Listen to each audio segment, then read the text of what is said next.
المصطفى أما بعد أعوذ بالله من الشيطان الرجيم بسم الله الرحمن الرحيم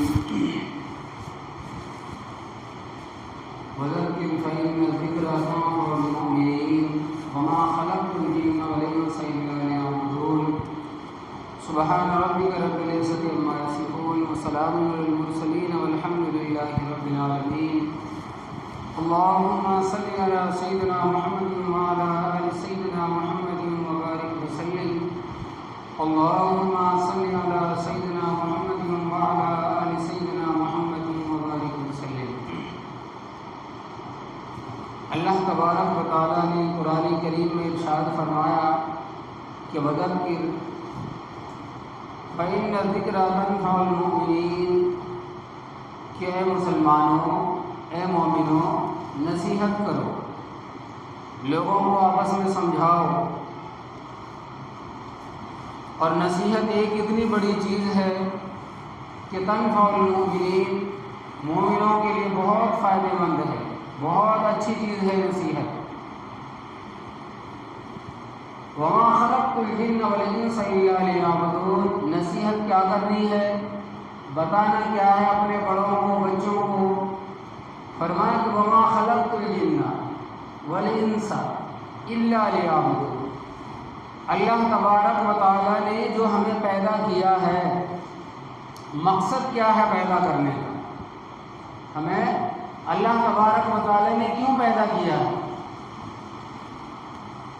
کھانے کے لیے، کمانے کے لیے، سونے کے لیے، ٹائم پاس کرنے کے لیے، زندگی گزارنے کے لیے نہیں۔ اگر کھانا ہوتا، ٹائم پاس کرنا ہوتا، زندگی گزارنی ہوتی، پھر انسانی کیوں بنا؟ جانور ہے، چرند ہے، درند ہے، پرند ہے، سب کھاتے، سب زندگی گزارتے، مگر سب سے ہٹ کر فرمائے کہ اللہ نبی کریم صلی اللہ علیہ وسلم نے کہ تقریباً پوری دنیا کے اندر، زمین و آسمان کے اندر 18,000 مخلوقات ہیں۔ کتنے؟ 18,000 مخلوقات ہے۔ 17,999 کو چھوڑ کر ایک انسان کو اللہ تبارک و تعالیٰ اتنی عزت دینا کہ اشرف المخلوقات فرمایا کہ سب سے اشرف ہے، سب سے اعلیٰ ہے، سب سے بلند ہے، سب سے زیادہ اونچا مقام ہے انسانوں کا۔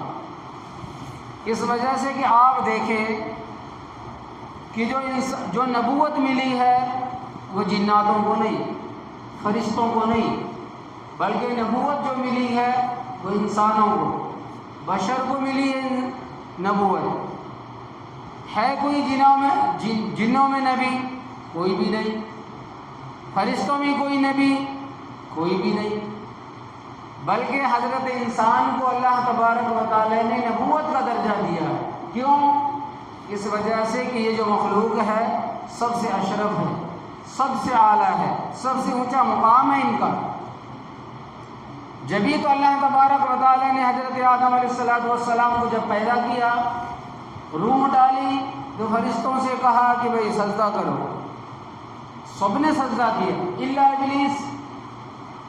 ابلیس نے نہیں کیا، ابلیس نے نہیں کیا۔ اب سجدہ کس کو کیا جاتا ہے؟ جس کا مرتبہ اونچا رہتا ہے، سجدہ اسی کو تو کیا جاتا ہے۔ تو سب نے سجدہ کیا حضرت آدم علیہ السلام کو، تو کتنا مقام ہے انسانوں کا۔ فرشتوں کو بھی جھکا دیا انسان کے سامنے، جنوں کو بھی جھکا دیا انسان کے سامنے، تمام کائنات کو بھی جھکا دیا انسان کے سامنے۔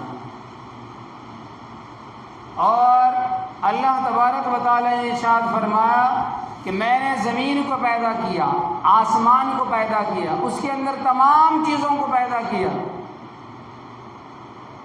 ہواؤں کو چلایا، جنت کو پیدا کیا، جہنم کو بھی پیدا کیا، مگر احسان نہیں جتلایا، احسان نہیں جتایا اللہ تبارک و تعالی نے۔ فرمایا کہ میں ایک نبی کو دنیا میں بھیج کر یہ احسان جتلاتا ہوں کہ میں نے اس کو پیدا کیا ہے، دنیا میں بھیجا ہے، امت محمدیہ میں، یہ تمہارے اوپر بہت بڑا احسان ہے، بہت بڑا احسان ہے۔ تو اللہ تبارک و تعالیٰ نے انسان کو کتنا اشرف بنایا ہے. تو جب اتنا اشرف دیا ہے، مشرف بنایا ہے، تو اس کا کام بھی تو بنایا اللہ تبارک و تعالیٰ نے، اس کو کام بھی تو دیا ہے. کیا کام دیا ہے؟ فرمایا کہ وما خلقت الجن والانس الا لیعبدون، میں نے جناتوں کو انسانوں کو کیوں پیدا کیا ہے؟ الا لیعبدون، میری عبادت کے لیے، میری عبادت کے لیے. تو ہمارا کام یہ ہے کہ ہم کس کی عبادت کریں؟ اللہ تبارک و تعالیٰ کی عبادت کریں. اگر بچہ دنیا میں آ جائے اور بچپن سے لے کر جوانی تک ایک باپ اپنے بیٹے کو نصیحت کرے، بیٹا ہم دنیا میں جو ہمیں بھیجا اللہ تبارک و تعالیٰ نے مقصد کمانا کھانا نہیں ہے، زندگی گزارنا نہیں ہے، سونا نہیں ہے، کسی کا مال ہڑپنا نہیں ہے، کسی کو دھوکہ دینا نہیں ہے، بلکہ کام کیا ہمارا؟ بیٹا ہمیں جو دنیا میں خدا نے بھیجا ہے ہمیں اپنی عبادت کے لیے بھیجا ہے. جنت بھی ہمارے لیے اور دوزخ بھی. اگر نیک عمل کرے تو ہمارے لیے جنت، اور اگر برا عمل کرے تو جہنم بھی ہمارے لیے. تو اس وجہ سے کہ اپنے بچوں کو نصیحت کرے، اور نصیحت ایک ایسی چیز ہے اللہ تبارک و تعالیٰ کو بہت پسند، اللہ تبارک و تعالیٰ کو نصیحت بہت پسند. فرمایا کہ حضرت سلیمان علیہ السلام کا لشکر جا رہا تھا. کس چیز کا؟ ان کا جو لشکر تھا خالی انسانوں کا لشکر نہیں تھا، ان کے ساتھ میں ہوا، جنات، چرند پرند درند، گھوڑے، اونٹ، بکریاں، ہوا، بادل، سب. فرماتے ہیں کہ بہت بڑا لشکر ہوتا تھا ان کا. تو ایک بل کے اندر ایک چیونٹی تھی اور ساری چیونٹیاں آس پاس گھوم رہی تھی. تو ایک چیونٹی جو اس کی سردار تھی، جو رانی تھی اس کی، وہ کہنے لگی یا ایھا النمل ادخلوا، اے چیونٹیو، مساکنکم لا یحطمنکم سلیمان وجنودہ وہم لا یشعرون. کہ چیونٹیوں اپنی اپنی بلوں میں گھس جاؤ، حضرت سلیمان علیہ السلام کا لشکر آ رہا ہے. کہ ایسا نہ ہو کہ تم ان کے گھوڑوں کی کھر کے نیچے کچلے جاؤ. اب ایک چیونٹی نے ایک چیونٹی کو نصیحت کی. اب کیسا معلوم ہوا کہ حضرت سلیمان علیہ السلام چیونٹیوں کی بولی بھی سمجھتے ہیں. مسکرائے، حضرت سلیمان علیہ السلام مسکرائے اور اپنے جو اس کا لشکر تھا وہ روک دیا. اور جب تک وہ چیونٹیاں بلوں میں نہیں چلی گئی، جب تک انہوں نے اپنے لشکر کو آگے نہیں بڑھایا. اس وجہ سے کہ انسان کو یہ بتایا ہے کہ بلا وجہ کسی جاندار کو مت مارو. ہم کیا کرتے ہیں؟ چیونٹی آتی ہے پکڑ کے ہم مسل دیتے، کئی چیونٹی دیکھی پانی ڈال دیتے، کئی چیونٹی دیکھی کچھ تو بھی اس کے اندر ڈال دیتے سوراخ کے اندر. بلا وجہ کسی کو موت کے گھاٹ اتار دینا اچھا نہیں ہے، مکروہ ہے. گناہ ملنے کا ڈر رہتا ہے، گناہ ملنے کا ڈر رہتا ہے. فرماتے ہیں کہ امام اعظم ابو حنیفہ رحمۃ اللہ علیہ بہت بڑے محدث ہیں. ان کی کپڑوں کی دکان تھی، ان کی کپڑوں کی دکان تھی. فرماتے ہیں کہ دکان سے کپڑے لے کر آئے، گھر میں جب اپنی بیوی کے سامنے وہ کپڑوں کا تھان کھولا تو ابھی بیوی دیکھنے بھی نہیں پائی تھی اس کپڑے کو، جھٹ سے وہ کپڑے کو لپیٹ کے دے دکان کی طرف بھاگے. اور وہاں جا کر پھر دوبارہ وہ جھٹک کے پھر دوبارہ گھر میں بیوی کہنے لگی بھئی آپ کپڑا لے کر آئے، مجھے صحیح اچھی طریقے سے دیکھنے بھی نہیں دیا اور اٹھا کر دے لے کے بھاگے. کچھ خرابی تھی، کچھ نقص تھا، کچھ خسران تھا. کہنے لگے نہیں، اصل وجہ یہ تھی کہ میں نے جب وہ کپڑوں کا تھان کھولا تو ایک چھوٹی چیونٹی اس کے اندر بیٹھی تھی، اور میں نے یہ مناسب نہیں سمجھا کہ یہ چیونٹی یہاں گر جائے. ان کا پورا پریوار وہاں ہے اور یہ اپنے پریوار سے الگ ہو گئی. اگر آپ کا بچہ آپ سے الگ ہو جائے، کہیں گم ہو جائے تو کتنی شدت کی تکلیف ہوتی ہے. ان کی بھی جان ہے، ان کی بھی اولاد ہے، ان کا بھی خاندان ہے. ہم کیا کرتے ہیں وضو کے دوران میں؟ آپ دیکھیں گرمیوں کے موسم میں یا سردی کے موسم میں چوٹیوں کا بڑا گٹھا ہوتا ہے یہاں پر. وضو کرنے والا نیچے بھی نہیں دیکھتا اور پانی پھل کھول کے پوری چوٹیوں کو بہا دیتا ہے. فرماتے ہیں کہ امام حسن رضی اللہ تعالیٰ عنہ وضو کر رہے تھے، وہاں بیٹھے، وضو بھی نہیں کیا، اٹھ کے وہاں جا کے بیٹھے، پھر وہاں سے اٹھ کر جا کے وہاں جا کر بیٹھے. تو جو دیکھنے والے تھے انہوں نے کہا کہ حضرت آپ یہاں بیٹھے، وضو نہیں کیا، پھر اٹھ کے وہاں جا کے بیٹھے، وہاں وضو نہیں کیا، پھر آپ جا کے کنارے میں بیٹھے، وہاں بھی وضو نہیں کیا. آپ نے لوٹے میں پانی لیا اور جا کر دور جا کر وہ وضو کر گیا. کہنے لگے مقصد کیا ہے؟ جگہ ناپاک تھی، پانی اچھا نہیں تھا. کہنے لگے کہ مطلب یہ نہیں، مطلب یہ ہے کہ جہاں میں وہاں بیٹھا تھا بہت ساری چیونٹیاں تھیں، اگر میں پانی وہاں بہاتا بیچاری چیونٹیاں مر جاتی. وہاں سے جب دوسری جگہ جا کر بیٹھا وہاں بھی چیونٹی تھی، تیسری جگہ جا کے بیٹھا وہاں بھی چیونٹی تھی. اس وجہ سے اب میں جا کر تیسری جگہ چوتھی جگہ وضو کر رہا ہوں، یہاں کچھ بھی نہیں. اب کتنا خیال کرتے تھے، کتنا خیال کرتے تھے. ہم یوں ہی بلا وجہ کسی کو پتھر مار دیتے ہیں، پاؤں سے کسی کو مسل دیتے ہیں، تو کیا ہے؟ اچھی چیز نہیں، وہ بھی خدا کی مخلوق ہے. تو یہ نصیحت ہے. کیا ہے؟ نصیحت کی. یا ایھا النمل ادخلوا مساکنکم لا یحطمنکم سلیمان، کہ ایک چونٹی نے نصیحت کی اپنی ساری چونٹیوں سے کہ بھی اپنی اپنی بلوں میں گھس جاؤ. حضرت سلیمان علیہ السلام کا لشکر آ رہا ہے، تو اللہ تبارک و تعالیٰ کو وہ نصیحت چونٹیوں کی وہ نصیحت اتنی پسند آئی، قرآن کا حصہ بنا دیا کہ لوگ قیامت تک پڑھتے رہیں گے اور نصیحت حاصل کرتے رہیں گے. اور صرف قرآن کا حصہ نہیں بلکہ اس سورہ کو چیونٹیوں کے نام سے ہی دے دیا. وہ سورہ بھی ہے، سورہ پارے 19 کے اندر سورہ النمل، چیونٹیوں کے اندر، اس کا نام بھی چیونٹی کے اوپر رکھ دیا. کیسی نصیحت کی، خدا کو کتنی پسند ہے. اگر ایک باپ اپنے بیٹے کو نصیحت کرے، ایک دادا اپنے بیٹوں کی نصیحت کرے، ایک ماں اپنی بیٹی کو نصیحت کرے، تو اللہ تبارک و تعالیٰ کو وہ نصیحت کتنی پسند آئی. اب دیکھیں خالی یوں نہیں، پہلے وقتوں میں والد اپنے بچوں کو نصیحت کرتے تھے، ایسا نہیں کہ نصیحت نہیں کرتے تھے، نصیحت کرتے تھے. اس کی دلیل یہ ہے کہ حضرت عبدالقادر جیلانی رحمۃ اللہ علیہ 9 سال کی عمر میں بغداد گئے پڑھنے کے لیے. ماں نے کیا نصیحت کی تھی اپنے بچے سے؟ بیٹا کچھ بھی ہو جائے، کچھ بھی ہو جائے جھوٹ نہیں. کتنی بڑی نصیحت ہے، بیٹا جھوٹ نہیں بولنا ہے.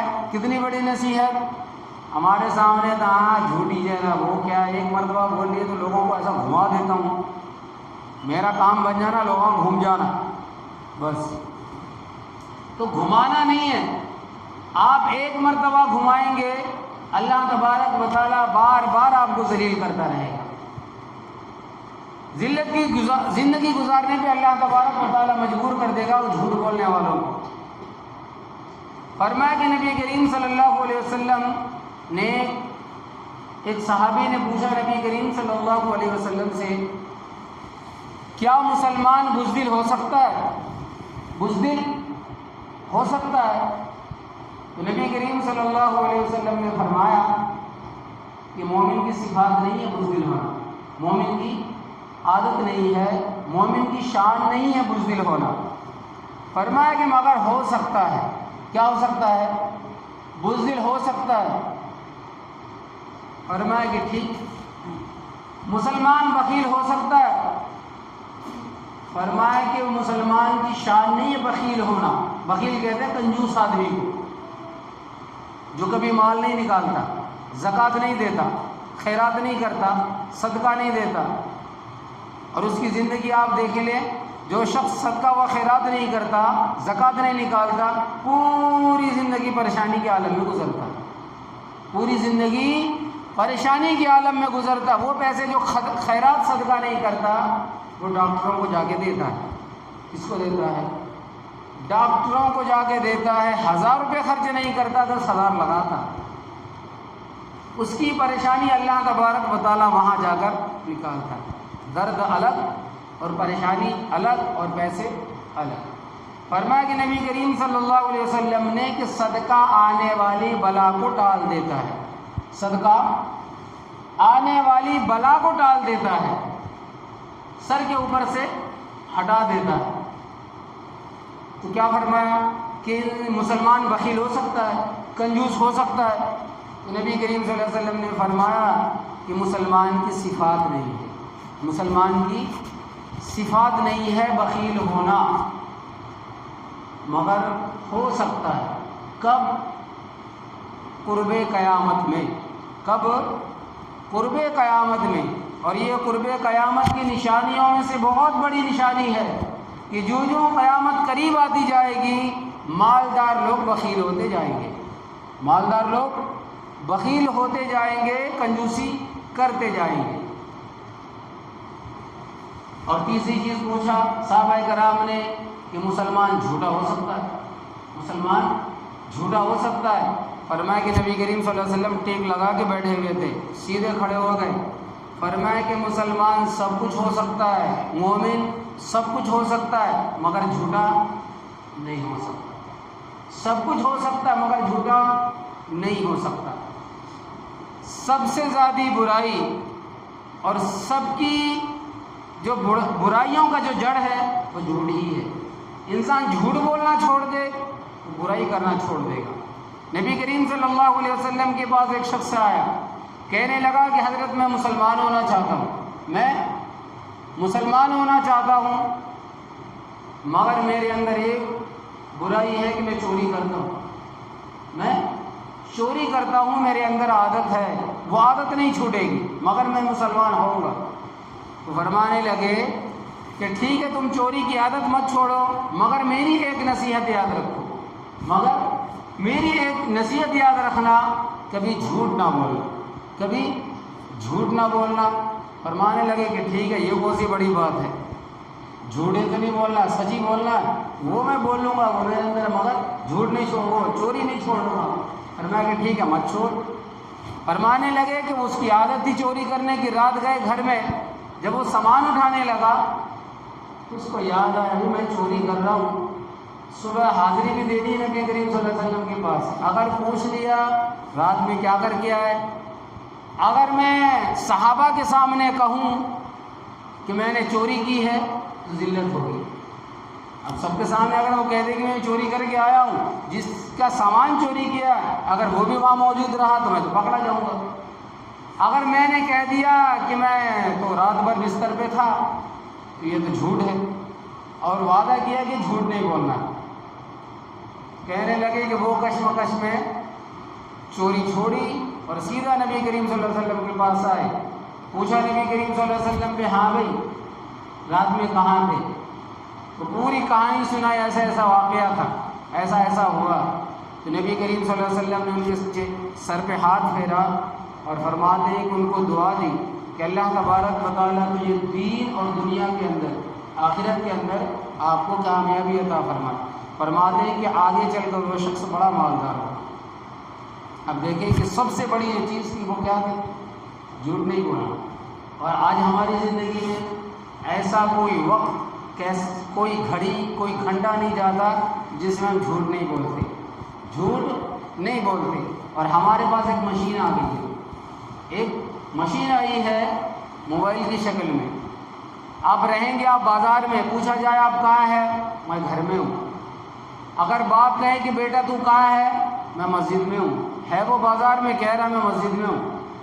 اب دیکھو وہ جھوٹ کی مشین ہے۔ اگر کسی کا قرضہ چکانا ہے، بیٹا آپ نے پیسے لیے تھے قرض کے طور پر، دینا کب ہے؟ میں ابھی گھر پہ نہیں ہوں، میرا کام نہیں چل رہا، پیسے نہیں ہیں۔ اب جھوٹ پہ جھوٹ، جھوٹ پہ جھوٹ، ایسی مشین آ گئی ہے۔ فرماتے ہیں کہ دیکھیں انسان جو سب سے زیادہ ذلیل ہوتا ہے وہ جھوٹ بولنے کی وجہ سے، جھوٹ بولنے کی وجہ سے ذلیل ہوتا ہے۔ تو کیا فرمایا کہ مسلمان سب کچھ ہو سکتا ہے مگر جھوٹا نہیں ہو سکتا۔ اگر آپ اپنے بچوں کو بچپن سے نصیحت کرائیں کہ بیٹا جھوٹ نہیں بولنا، کچھ بھی ہو جائے، تو وہ نصیحت بچہ یاد رکھے گا۔ مگر اس کے سامنے آپ بھی سچ بولیں، جھوٹ نہ بولیں۔ تو کیا کیا؟ حضرت عبد القادر جیلانی رحمۃ اللہ علیہ کی جو والدہ تھی اس نے نصیحت کی تھی اپنے بچے کو، بیٹا جھوٹ نہیں بولنا ہے۔ راستے میں ڈاکوؤں نے لوٹا بھی، اور ڈاکو اس کے پاس آیا، پوچھنے میں لگا بیٹے تمہارے پاس کیا ہے؟ کہنے لگا کہ 40 اشرفی ہے۔ پورا دیکھ لیا ہے کہیں بھی نہیں۔ کہنے لگا کہ مذاق کیوں کرتا ہے؟ تو کہنے لگے کہ میں مذاق نہیں کرتا، میرے پاس ہے۔ اس کو سردار کے پاس لے کر گئے، سردار نے پوچھا، وہاں بھی بولا میرے پاس 40 اشرفیاں ہیں۔ تو کہنے لگا کہ بیٹا تو چھوٹا ہو کے مجھ سے مذاق کرتا ہے، وہ بھی میں ڈاکو کا سردار۔ تو بچہ کہنے لگا کہ میں جھوٹ نہیں بولتا، میری ماں کی نصیحت ہے۔ میری ماں نے کہا کہ بیٹا کبھی جھوٹ نہیں بولنا۔ تو اس نے یہاں بغل میں سے وہ سلائی تھی وہ پھوڑا اور 40 اشرفیاں نکال کے ڈاکو کے سامنے رکھا۔ ڈاکو کہنے لگا کہ ایک چھوٹا بچہ ماں کی نصیحت کو یاد رکھ رہا ہے، اور ایک میں خدا کا بندہ ہو کر لوگوں کے مال کو لوٹ رہا ہوں، مجھے خدا کی نصیحت یاد نہیں ہے، مجھے خدا کی نصیحت یاد نہیں ہے، ایک بچے کو اپنی ماں کی نصیحت یاد ہے۔ فرماتے ہیں کہ وہ 40 ڈاکوؤں نے اس کے ہاتھ پہ بیعت کیا ہے اور توبہ استغفار کیا ہے۔ دیکھیں کہ ایک سچ سے 40 لوگوں کو توبہ کی توفیق ملی تھی، توبہ کی توفیق ملی تھی۔ اور یاد رکھیں کہ جھوٹ کتنا ہی آگے نکل جائے مگر سچ اس کو پکڑ لیتی ہے۔ کتنا ہی آپ جھوٹ بول لیں، ایک وقت آئے گا کہ آپ کا پورا کچا چٹھا کھل جائے گا۔ ایک بہت مشہور واقعہ ہے انگریزوں کے زمانے کا، اسی ہندوستان کا ہے۔ یو پی کے اندر ایک گاؤں ہے کاندھلا، یو پی کے اندر ایک گاؤں ہے کاندھلا۔ اس گاؤں کے اندر مسلمان بھی رہتے تھے اور ہندو بھی، دونوں آپس میں مل جل کے رہتے۔ جیسے پوری ہندوستان کے اندر ہر گاؤں کا حصہ، ہر گاؤں کے اندر مسلمان بھی ہے ہندو بھی ہے، مل جل کے رہتے ہیں۔ فرماتے ہیں کہ وہاں ایک زمین کا ٹکڑا تھا، زمین کا ٹکڑا تھا، تو اس زمین کے اوپر دونوں کا قبضہ۔ مسلمان کہے کہ یہ میری زمین اور ہندو بھائی کہے کہ یہ میری زمین۔ اب جو مسلمان ہے ذرا اپنے آپ کو زیادہ عقل مند سمجھتے، اب یہ کیا کہنے لگے کہ میری زمین کے بجائے اگر میں کہہ دیا کہ میری زمین ہے تو لوگ میری طرف نہیں آئیں گے، گواہی نہیں دیں گے۔ وہ کہنے لگا کہ ہاں بھائی مسلمانوں، میٹنگ بٹھائے اور کہنے لگے کہ میری یہ جو زمین ہے میں اس کو مسجد کے لیے وقف کر دیتا ہوں۔ اب کتنا عقل مند وہ انسان ہے کہ میں نے ایسی بات کہی تو پورے گاؤں کے لوگ میری طرف آئیں گے۔ اس نے ایسا کہہ دیا کہ بھئی یہ زمین اب میری نہیں رہ کے اب یہ مسجد کی ہو گئی ہے، پورے گاؤں کے لوگ یہ خوشی منا رہے ہیں، اب تو کیسا بھی ہم جیتی جائیں گے۔ آپ جو بیچارے ہندو بھائی تھے اس کو جب معلوم ہوا تو وہ کہنے لگے کہ اپنے ہندو بھائیوں میں کہ یہ زمین اب میری بھی نہیں، اب مندر کے لیے میں نے وقف کر دیا۔ اب دیکھیں کہ دونوں میں کیسا کشمکش، دونوں گاؤں کے لوگ ایک آپس میں ٹوٹ گئے کہ اگر زمین مل گئی تو مسجد بنے گی، وہ سمجھے کہ اگر مجھے مل گئی تو مندر بنائیں گے۔ فرمانے لگے کہ وہ زمین کا ٹکڑا انگریز کے جج میں پہنچا، انگریز کی عدالت میں پہنچا، وہ انگریز جج ہی تھا۔ جب اس کی عدالت میں پہنچا تو جج کیا کہنے لگا کہ بھی اگر میں نے اس کی طرف فیصلہ کیا تو خون خرابہ ہوگا، میں نے ان کی طرف فیصلہ کیا تو بھی خون خرابہ ہوگا۔ تو کہنے لگے کہ آپ یہ بتائیں کہ آپ کے گاؤں کے اندر کوئی ایسا انسان ہو جو سچ بولنے والا ہو، جو سچ بولنے والا ہو۔ تو ہندو بھائی اس میں سے ایک ذرا اچھا انسان وہ کہنے لگے کہ ہمارے یہاں ایک شخص ہے بہت سچ بولتا ہے، متفق ہے آپ؟ مسلمانوں سے پوچھا کہ آپ متفق ہے؟ تو مسلمان کہنے لگے کہ پہلے نام بتائیں وہ کون ہے؟ تو ہندو بھائی وہ کہنے لگے کہ مفتی الہی بخش رحمۃ اللہ علیہ ہے، تمہارے مسلمانوں میں سے ہے مفتی ہے، مفتی الہی بخش رحمۃ اللہ علیہ ہے۔ تو مسلمان کہنے لگے کہ وہ تو کب سے کہ بچپن سے بیچارہ سچا ہے، وہ تو بچپن سے سچا ہے، اب کی بات کیا ہے؟ تو ہندو بھائی کہنے لگے کہ آپ بولیں، کہنے لگے کہ ہمارے اس میں بھی وہ سچا ہے، وہ جو کہہ دے کہ اگر وہ مسلمانوں کی زمین ہے تو اس کو دے دو، اگر ہماری زمین کہہ دے تو ہمیں دے دو۔ فرماتے ہیں کہ دوسرے دن عدالت میں مفتی الہی بخش رحمۃ اللہ علیہ کو بلایا گیا، اور جب اس دن آئے تو اس سے پہلے مسلمان کیا کرنے لگے؟ سب تیاری چالو، میں سیمنٹ دیتا ہوں، میں چھڑ دیتا ہوں، میں ریتی دیتا ہوں، میں اینٹ دیتا ہوں۔ کیوں؟ بھئی ہے تو لیا مسلمانوں کا نام، کیسا بھی ہمارے حق میں فیصلہ ہوگا، مسجد بنے گی تو کون انکار کر سکتا ہے مسجد سے؟ تو اب یہ سب اپنے اپنے اس میں یہ دیتا ہوں، میں پھلا دیتا ہوں، میں وہ دیتا ہوں۔ اب بیچارے جو ہندو بھائی تھے وہ بڑا پریشان، آ کر کہنے لگے کہ تم نے نام لیا بھی تو ایک مسلمان کا لیا، ہماری تو طرفداری نہیں کرنے والا، وہ اپنی قوم کی طرفداری کرے گا، اس کا نام کیوں لیا؟ مگر جس کی زمین تھی وہ کہنے لگا کہ مجھے معلوم ہے کہ وہ خدا کا بندہ ہے، علم اس کے پاس ہے، مفتی ہے، خدا کا ڈر اس کے اندر ہے، وہ سچ بولے گا۔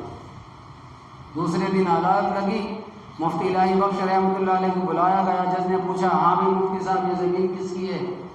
کہنے لگے کہ یہ زمین ہندوؤں کی ہے، مسلمانوں کی نہیں ہے، یہ زمین ہندوؤں کی ہے، مسلمانوں کی نہیں ہے۔ تو جج کہنے لگا کہ آج مجھے معلوم ہوا کہ قیامت تک اسلام زندہ رہے گا، مسلمان چاہے مٹ جائے مگر اسلام زندہ رہے گا۔ کیا رہے گا؟ جج خود کہنے لگا کہ مسلمان اپنی وقت کی وجہ سے، جھوٹ بولنے کی وجہ سے، دھوکہ دینے کی وجہ سے، لوٹنے کی وجہ سے، ڈاکہ ڈالنے کی وجہ سے اپنے ایمان کو ختم کر دے مگر اسلام کبھی ختم ہونے والا نہیں ہے۔ تو کہنے لگے کہ اب یہ معلوم ہوا کہ مسلمان ہار گئے آج کے دن اور اسلام جیت گیا، مسلمان ہار گیا اور اسلام جیت گیا۔ اب وہاں جو ہندو تھے وہ کہنے لگے کہ جج صاحب جب اسلام جیت گیا ہے اور مسلمان ہار گیا ہے تو ہم بھی پورے گاؤں والے کلمہ پڑھ کر مسلمان ہوتے ہیں۔ جب اسلام جیت گیا ہے، مسلمان کا کارنامہ ہے کہ وہ جھوٹ بول کے ہڑپنا چاہتا ہے تو وہ اس کی وقت ہے، اس کی کمزوری ہے، مگر اسلام تو بہت اعلیٰ مقام ہے، وہ اسلام ہی کی بدولت ہے جو زمین ہندوؤں کی ہوئی ہے۔ تو کہنے لگے کہ ہم سب کلمہ پڑھ کر مسلمان ہوتے ہیں اور یہ جو زمین ہے ہم مسجد کے لیے وقف کر دیتے، ہم مسجد کے لیے زمین وقف کر دیتے۔ اب دیکھیں کہ ایک سچ بولنے کی وجہ سے پورا گاؤں مسلمان ہوا۔ مسجد جو جگہ اگر وہ جھوٹ بول کے لے سکتے تھے مگر اس مسجد کے اندر نماز نہیں ہوتی تھی، قبول نہیں ہوتی تھی۔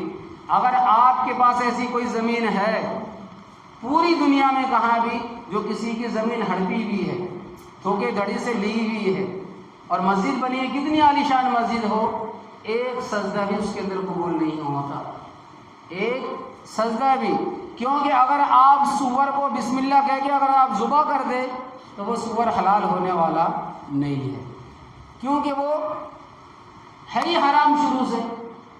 اور جس جگہ آپ نے مسجد بنائی ہے حرام جگہ پہ، وہ تو شروع سے حرام ہی کی جگہ ہے، اور حرام جگہ پہ سجدہ کیسے قبول ہو سکتا ہے؟ تو اس وجہ سے فرمایا کہ سچ ہر وقت سچ کا ساتھ دو اور دنیا کے اندر کبھی جھوٹ مت بولو۔ بظاہر معلوم ہوتا ہے کہ جھوٹ بولنے سے بہت فائدہ ہوگا مگر کبھی فائدہ نہیں ہوتا، نقصان، ذلت، خود غرضی، بے برکتی گھر کے اندر۔ اور آج مسلمانوں کے اندر جو بے برکتی ہے، دل کے اندر جو بزدلی ہے، وہ جھوٹ بولنے کی وجہ سے، جھوٹ بولنے کی وجہ سے بزدلی، ہر چیز سے ڈر رہا ہے، موت سے بھی ڈر رہا ہے، اور اتنی بزدلی، اتنا خوف ہے، یہ حکومت آ گئی اب کیا ہوگا، اس کی حکومت آئے گا اب کیا ہوگا۔ بھئی حکومت کس کی بھی آئی، پوری دنیا کے اندر کس کی حکومت ہے؟ خدا کی حکومت ہے، ڈرو اس سے، اللہ تبارک و تعالیٰ خود حکومت چلانے والا ہے۔ تو اس وجہ سے کس کی بھی حکومت آئے، یاد رکھو تبارک الذی بیدہ الملک، برکت والی وہ ذات ہے جس کے ہاتھ میں ہے ملک، جس کے ہاتھ میں ہے ملک، وہو علی کل شیء قدیر، وہ جو چاہے کر سکتا ہے، کوئی اس سے پوچھ نہیں سکتا، کتنی طاقت رکھتا ہے اللہ تبارک، اس کے ہاتھ میں ملک ہے۔ تو اس وجہ سے ڈرے مت اور جھوٹ کو چھوڑے اور سچ کا ساتھ دے، بچپن سے لے کر 55 تک سچ بولے۔ اللہ تبارک و تعالیٰ سچوں کا ساتھ دینے والا ہے اور بہت زیادہ اللہ تبارک و تعالیٰ برکت دینے والا ہے۔